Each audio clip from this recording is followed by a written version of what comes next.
All right, so chemical physical properties and changes. This is one of my favorite topics here at the beginning because it really starts getting into chemical reactions and how those change and what matter can do and how those changes can impact us. So, really cool topic here. We're going to end up taking these notes on page 23, and we're going to be looking at classifying property or change of matter as either physical or chemical.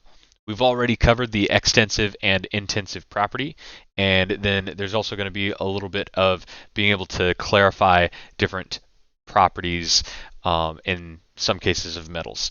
So, physical versus chemical properties. First, we're going to look at physical properties. Physical property is something that looks at the quality or condition of a substance. It can be observed, measured without changing the substance's composition. So, as you're thinking through that, that's kind of a wordy way to say this, but what you're looking at is it is something that you can observe or measure and keep the substance the same. Okay, without changing the substance's composition means that you are keeping that substance the same. Some examples. Think of an example of a change where the substance stays the same. So some examples that you might come up with are things like hardness, color, conductivity, density, melting point, malleability, any of these properties where you could observe them and keep the substance the same. So hardness, I could, like on my desk right here, I can feel how hard my desk is, and it still stays the wood that is my desk. The color, I can observe the color of my water bottle, and it stays the water bottle. So these are properties that when you observe them, they stay the same. Chemical properties, in contrast, to be able to determine a chemical property, it has to go through a chemical change. So to be able to identify something as a chemical property, you need to have it go through a chemical change. Think of some examples that you think might be chemical properties. Some things are rotting, rusting, burning, fermenting. So that's things like as bacteria um, are working and producing sugars, that is another chemical property if something can ferment.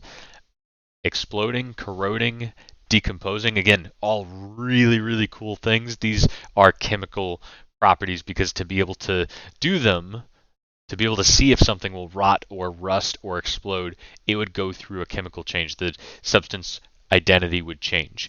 So to observe it, if it's a chemical change or a chemical property, then it'll go through a chemical change. That means chemical properties can be used to identify a substance pretty easily because they can help you see like what does it become and be able to notice that. Notice that these are chemistry definitions. So the fact that wood can burn is a chemical property even though you can physically see it. Okay, even though it looks like something that you physically see, that is still a chemical property because you have to look at, is it the same substance after it burns, after you see if it can burn.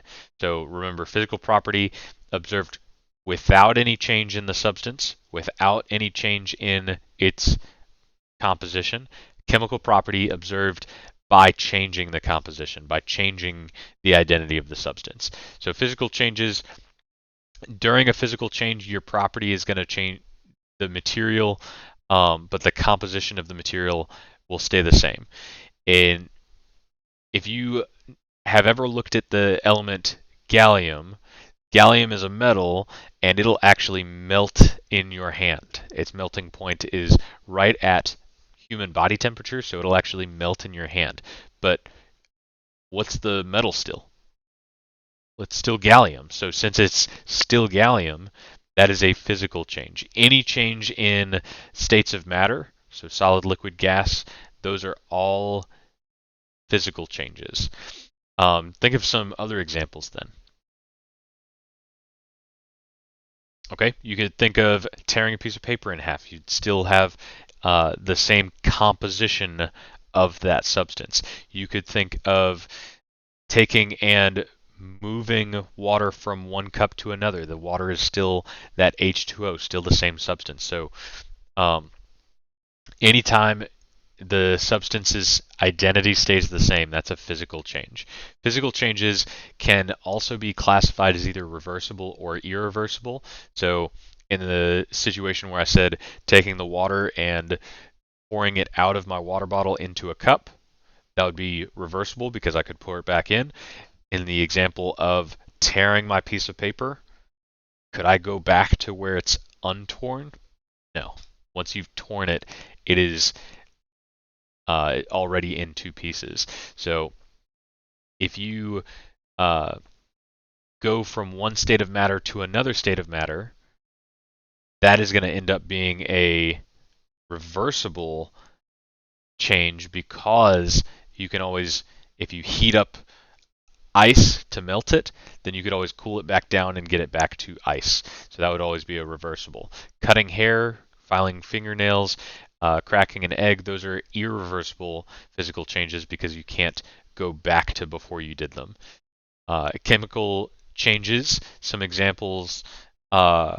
Which one of these are examples of chemical changes?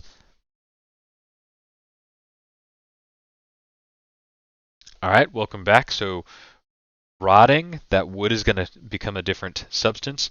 Wood splintering, that's going to be still little splinters of wood. If I burn gasoline, that's going to become a new substance. Gasoline evaporating, that's a state of matter change, so that's going to be a physical change. Statue of Liberty turning green. Maybe that one's a little unclear, but that one actually is copper oxidizing, which is similar to rusting. So Statue of Liberty, this is actually when it turns green, that is a chemical change. When you weld that Statue of Liberty's cracking, that's going to be physical change and chemical change for burning a candle, but the melting of the candle is going to be a physical change. So that leads us into chemical change. The ability of a chemical change to happen means that you call that a chemical property. Chemical properties can help us identify different substances because that is a property that you can observe only when you actually do that chemical change. The chemical change is always going to change the matter. So in a physical change, the composition of matter is always the same. If you're looking at this example, you've got a magnet that is magnetizing little pieces of iron to separate it from sulfur. That is a physical change because the iron is just being pulled away from the sulfur. No chemical change is actually happening.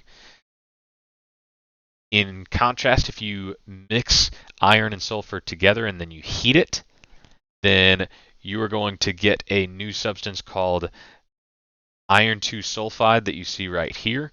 And you see that no longer do you have the sulfur and the iron. It's a totally new substance here. It's iron 2 sulfide. So that is a chemical change. Another way to refer to a chemical change is called a chemical reaction. If one or more substances change into new substances, that's a chemical reaction or a chemical change. And you start your reaction with what we call reactants. What you produce in a reaction, whatever you end up with, are called products. So some 4 possible clues that you've got a chemical change: transfer of energy, endothermic, or exothermic reactions. So endothermic meaning into, so the heat goes into it, means the it gets colder. Exothermic means exit, or that the heat is going out of it, like an exoskeleton, it's going out of it. So that means that the heat is exiting. Anytime you've got a transfer of energy, you can be pretty sure that there's some sort of a chemical change. Change in color many times is a evidence of a chemical change. Again, not all of these are going to be 100% accurate here, but just gives you evidence. Production of a gas, again, is another thing you can look for. Formation of a precipitate. So need to clarify this term here. Precipitate is a solid that forms out of solution. So whenever you take two liquids and you pour them together, if it forms a solid at the bottom of that, then that would be a precipitate. So again, you've got that solid that forms and settles out of a liquid mixture. So if you look here over on the right, this is forming cheese curds. When you mix those two liquids together, the cheese curds actually form a solid out of that liquid, and then we can filter it. That is an example of a precipitate. One last thing, we've got law of conservation of mass. So during any chemical reaction or any change, your mass of your products always equals the mass of the reactants. So if you're thinking about that may be a little bit counterintuitive. Say maybe you're looking at burning wood. So you put oxygen in with the heated wood, and when it burns up, you've got ash at the end. It looks like something has been lost there. It looks like there's less mass.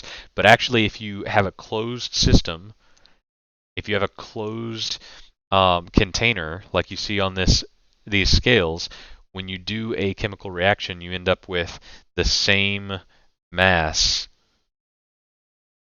before and after the reaction, as long as you can keep it a closed container. So law of conservation of mass means that it stays the same mass before and after. Law of conservation of energy is the same, neither created nor destroyed during a chemical reaction. So that's just like matter, neither created nor destroyed in a chemical reaction. So in summary, you've got chemical properties, physical properties, chemical changes, and physical changes. And 4 common indicators for a chemical change: law of conservation of matter. Notes, again, by this time you guys are rock stars. I've seen consistently you guys taking really high quality notes. I'm incredibly proud of you guys. Definitely keep that up. Again, make any notes of any questions you've got, bring those to class for me, and then see how you can get started on that worksheet. Again, thank you guys. You guys are awesome, and I look forward to seeing you guys in class. Thank you again.